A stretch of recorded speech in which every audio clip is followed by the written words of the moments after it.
Room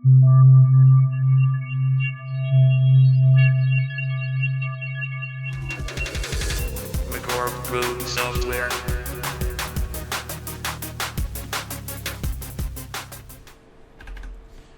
Welcome back everybody to a very special development blog and release video for the brand new, the most powerful, the biggest update yet, the POI update and the story update in one. Yes, I told you that right. I have two major updates made into one update. It took a hell of a time and I have pain in my fingers from typing, and I will all explain it in this version of, and this video of the version, sorry. Good, over here we see the builds that I showed before. But there is something different. We have now this building a little bit cut out and we have this thing over here. I will explain it all in a few seconds. Let's go to here. The POI update is ready, which means POIs start spawning in different locations. This is a POI and this is a chest. Every POI generating on the worlds that it has been set to will generate loot into the chest. Beside the fact that POIs itself generate. So let's go to space. Let's just take a look around if we can find any POI. I have re-edited the chances to be a bit lower during the testing. I set it to way high. So let me explain how the chances work. Basically, you have a main chance. A chance that a POI may spawn. Ah, there is one. A POI basically spawns on a major chance and a small chance. So, taking a look at the major chance, which is currently set to 15 by default, 15%. Oh, there is another one. 15% of the space around us gets tried to populate with a POI. But as soon as it passes that check, it will check it again for the POI it tries to place. Because if you have multiple POIs inside the same world, so you can choose which POIs you all want to add into the same world. It don't matter how much you want to do. If you choose like 99 different times, every 15% chance that one of those 99 times will be trying to place down. For each build, you can put its own chance that it will spawn. So you can choose how whatever this build, or for example that build, is more common in the world. Looking at this build over here, it looks nice and neat in space, and has two containers over here, two barrels. Looking in them, you can see that there is different loot in here. Well, you can see that those are both the same. They all work on a loot table. I've added a loot table system. I will explain how to add your own POIs and loot tables later on in this video. But first, this is one of the 4 default loot tables. I have renamed the items to showcase that the items can contain its own metadata. So when you create a loot table, the items can be, for example, items from other plugins, items with custom names, colors, etc, etc. But what it also contains is this one. Yes, it's a story. The whole server is full of story things scattered around all POIs. So if we go to this POI, there will be another log. There are 3 people who gone onto the expedition into space as the first Minecraft players going into space, Minecraft people. However, how their journey goes, what happens during that time and that journey, is all readable in the logs that they left behind on different places. In this case, in all POIs. For example, the last log that I picked out of the last POI above us was from Peter. This one is from Kyla. Kyla is the second explorer, basically.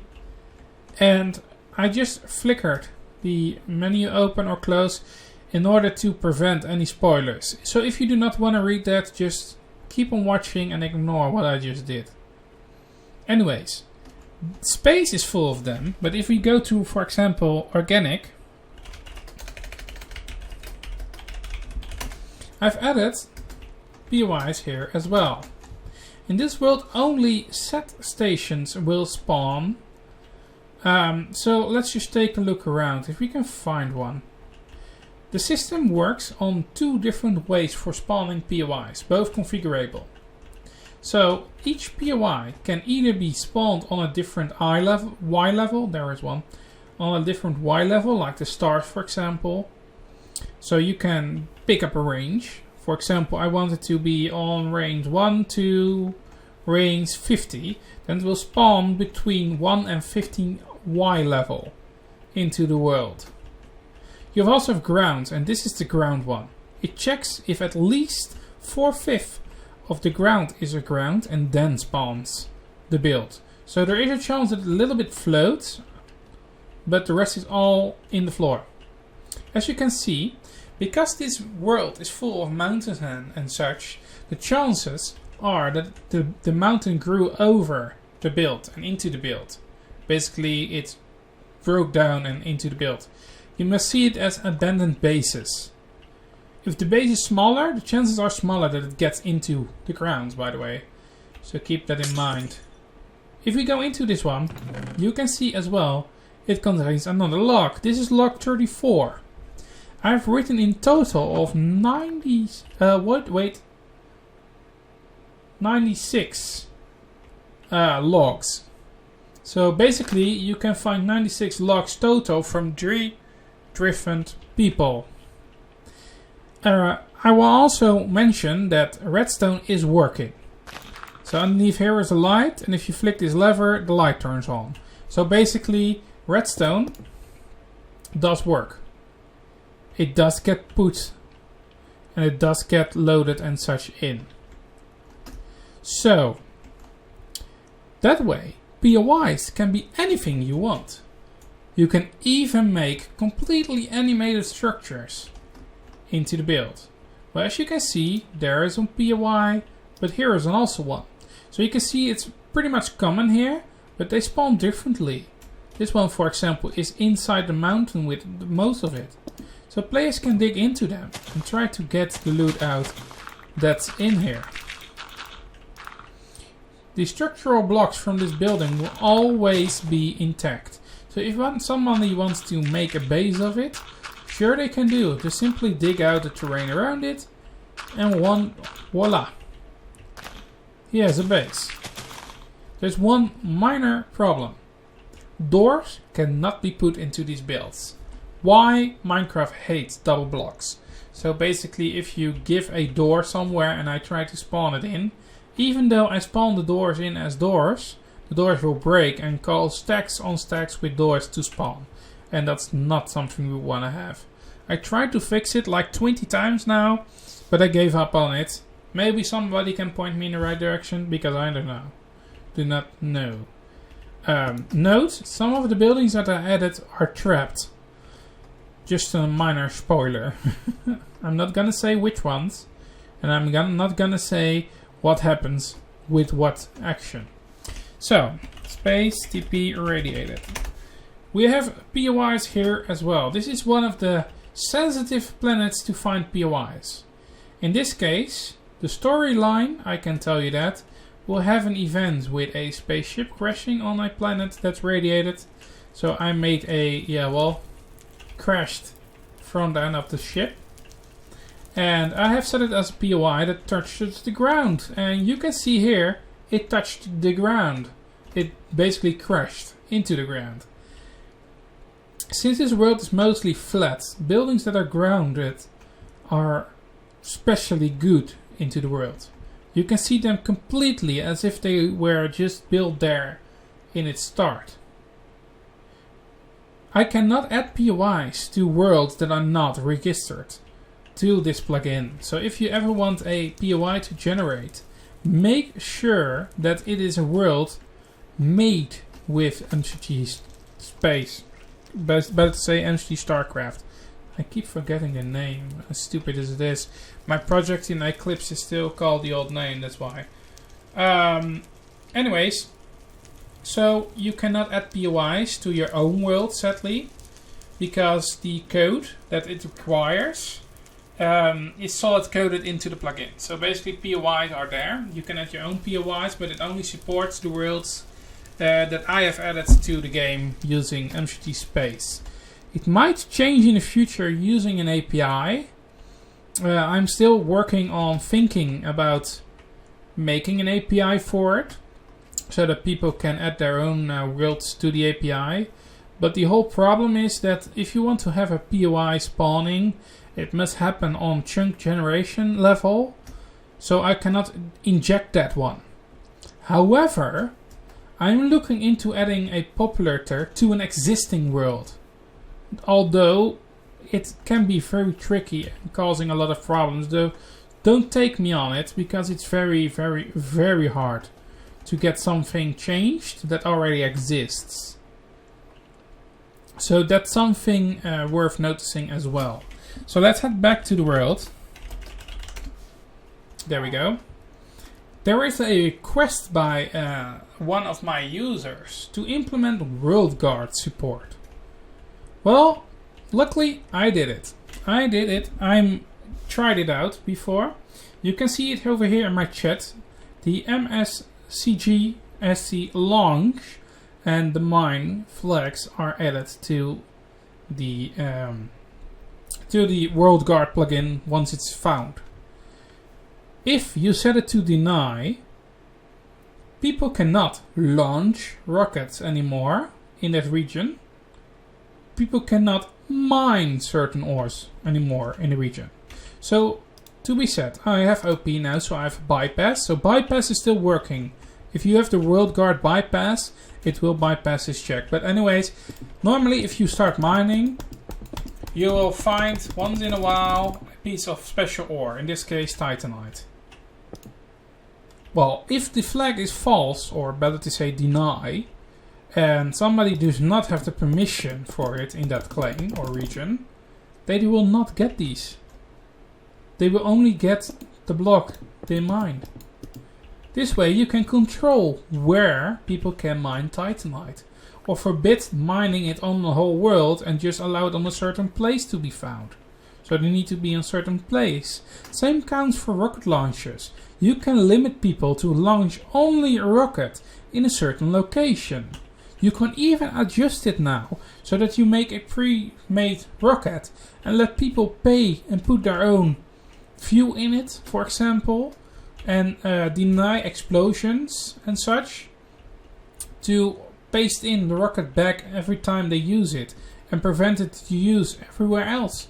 Currently I've put it on the global flag, so worldwide nobody can launch or mine the ores in this demo world, except for those with the permissions for it. So if I de-up myself, let me just make a range and let's give it a try, shall we? So in this case I have no titanite and I start mining. That's 1, 2, 3. There we go. And now I'm gonna take away my OP status. And now I'm gonna start mining again. I'm still OP. Why does it do that? Well, anyways, see, it doesn't spawn.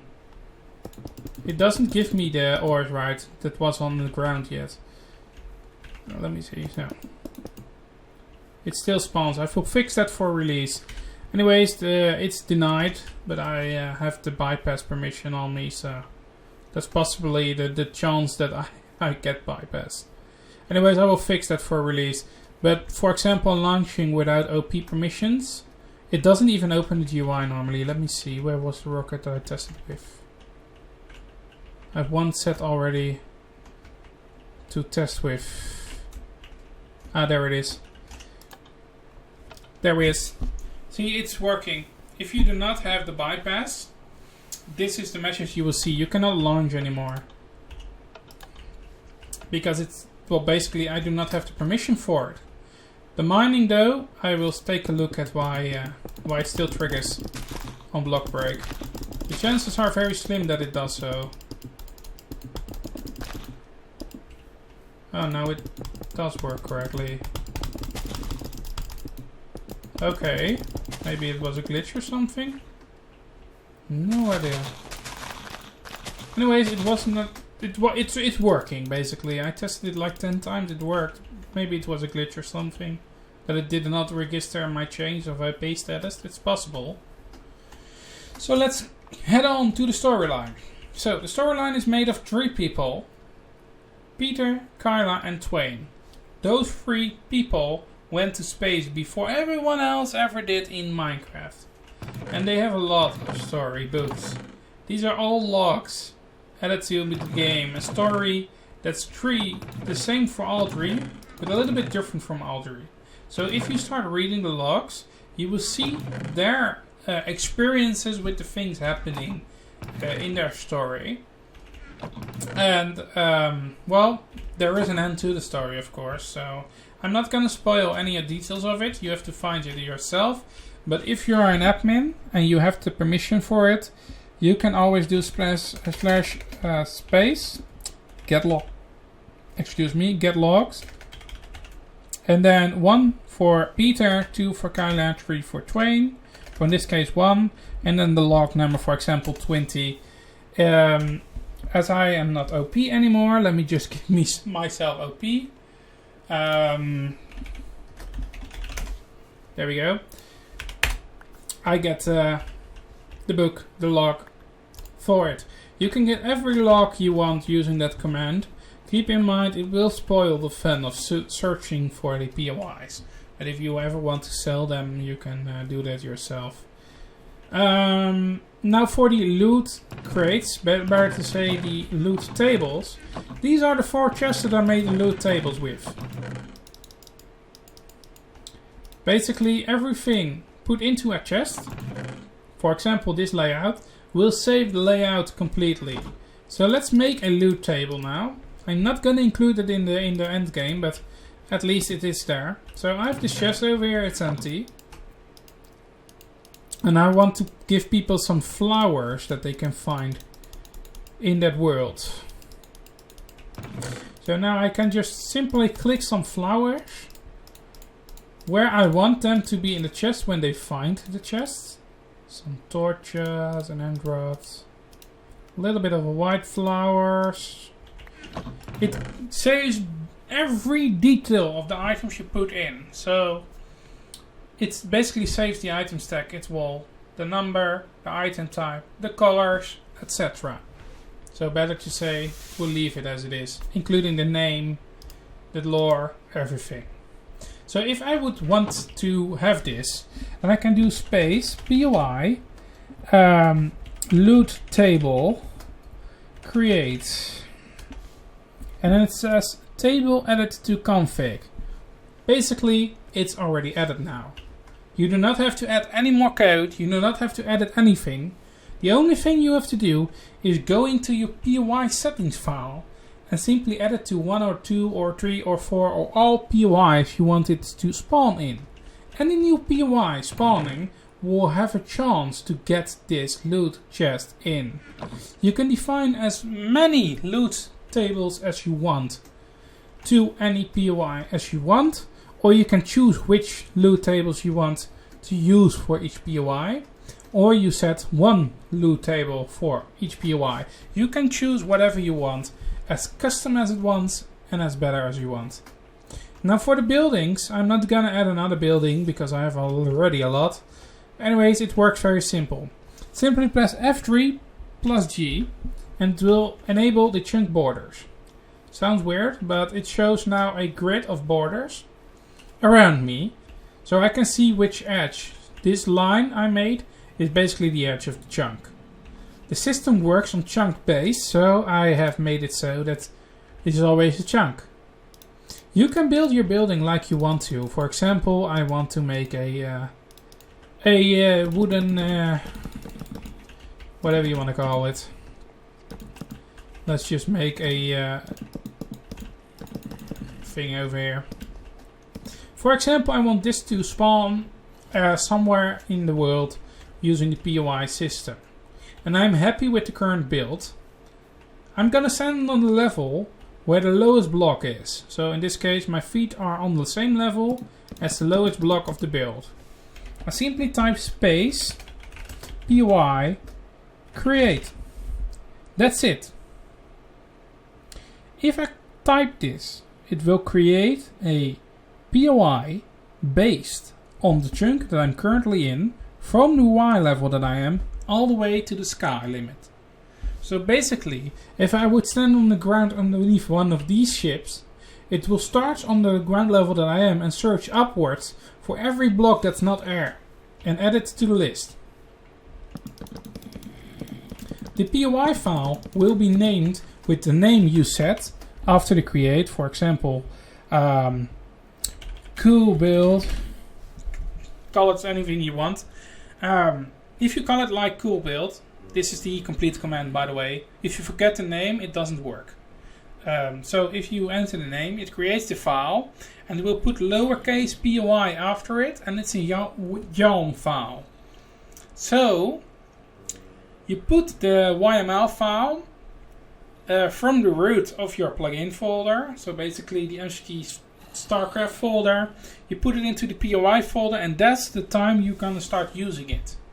The only thing you need to do is adjust the POI file to include the new build.